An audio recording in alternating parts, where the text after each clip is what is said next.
Hello and welcome to the March 2026 installment of the Microsoft Product Licensing Terms update from the Software Asset Management practice here at version 1. Hey Niamh, hey William, how are you today? Good, thank you. Yep. Good stuff. Thanks, Carl. Good. So Friday evening, and it's a short update this month for Microsoft. So Niamh, if you want to quickly run through what you've seen, anything of interest? Yeah, well, I had a look at the Windows 10 ESU notice where Microsoft said they updated the terms, and it's around kind of the ESU cloud managed, the Windows 10 extended security updates, cloud managed license assignment eligibility. So first, I suppose, to remind everyone, it's about a year ago now, April 25, when Microsoft brought out a Windows 10 extended security update. So obviously that's for anything for beyond the end of support life for Windows 10, and a cloud managed license ESU, which means that if you're using Intune or Windows Auto Patch, then Microsoft were offering you the ESUs for 25% less than the regular ESUs, right? So nice one, that's fine. And but in order to be eligible for the Windows 10 cloud managed license ESU, you had to have the user and that was accessing the device that was going to be licensed with like or F3, E3, G, and so on.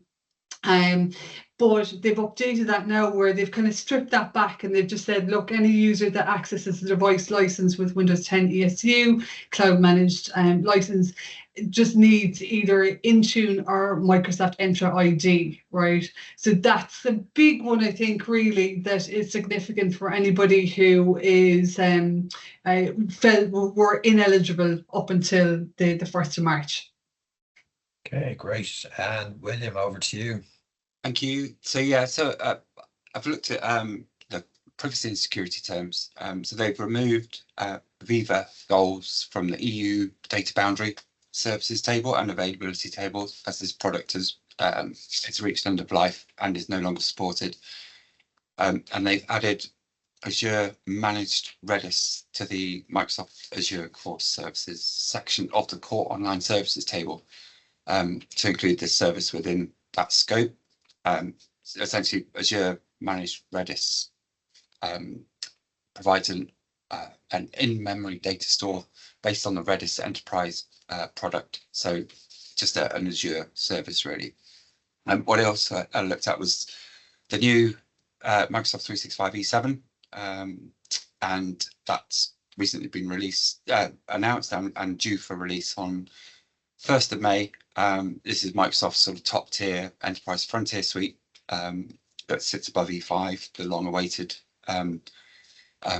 superseding the E5 as the top tier, and it's aimed at organizations that primarily want reliance upon AI, security, identity, and productivity in a single license, with AI agents really being at the center rather than just as an add-on. E7 is human-led, agent-operated. So it's moving from sort of AI pilots into AI as a core operating model. So what does E7 include? Well, that's essentially E5 as we know it, Microsoft 365 Copilot, the full Entra suite, and also Agent 365 and additional security and governance. The new part of this is Agent 365, which is a control plane for enterprise AI agents. Now, not all users will need or benefit from Agent 365, but for those users that essentially sort of build agents in Copilot Studio may or could benefit from it. So this Agent 365, it is available as a standalone license. The E7 is a bundled package of licenses to bring down the price point. But there's a lot of ambiguity and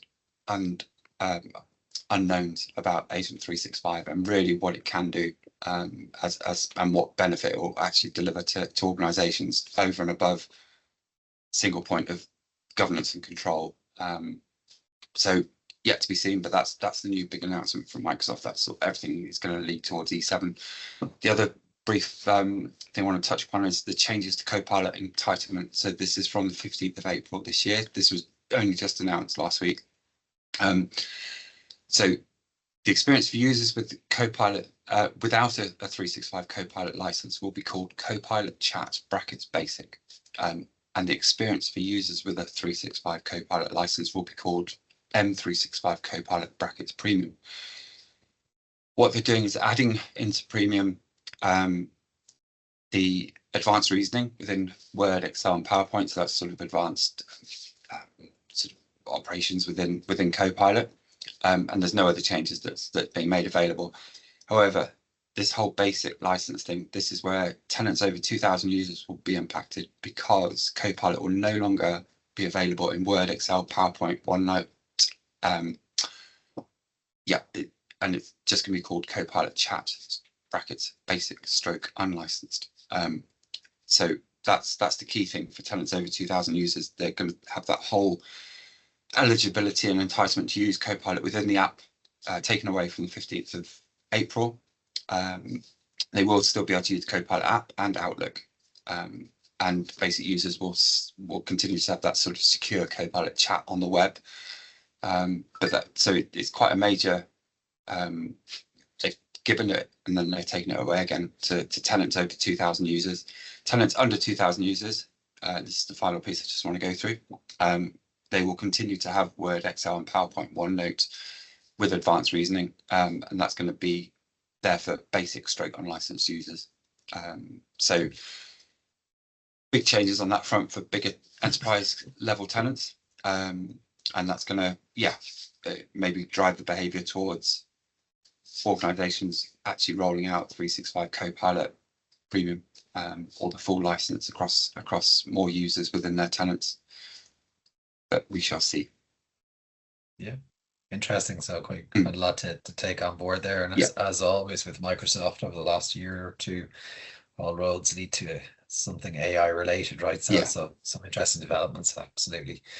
So I looked at Azure this month. So there was two notable updates that just stood out. So first was, and it's more of a rebranding than anything else. So Entra ID governance for external entities has now been branded to Entra ID governance for guests. So bringing a kind of a clear alignment how organizations manage B2B guests. So nothing major to write home about on that front. And then secondly, with regards to Windows Server licensing on the pay-as-you-go basis via Azure Arc, Microsoft have made a slight adjustment. So they've resolved the long-standing licensing issue by removing the requirement for any existing Windows Server license when using pay-as-you-go via Azure Arc. So really making it a truly consumption-based model for organizations that are looking at that solution out there. So two minor updates, nothing that major. I suppose the biggest updates this month really are all Copilot related, it's fair to say. And obviously E7 is going to be a key push for Microsoft in terms of trying to sell or upsell customers from E5. But I'd also say there's still quite a large cohort of customers who are not on E5. So do they take that step up to E7? So as always, if you have any questions or queries off the back of today's session, please feel free to reach out to us here at the SAM Practice in version 1. If it's a Microsoft licensing related query or it's a licensing related query across any other vendor, feel free to drop us an email or a message and we will get back in touch with you.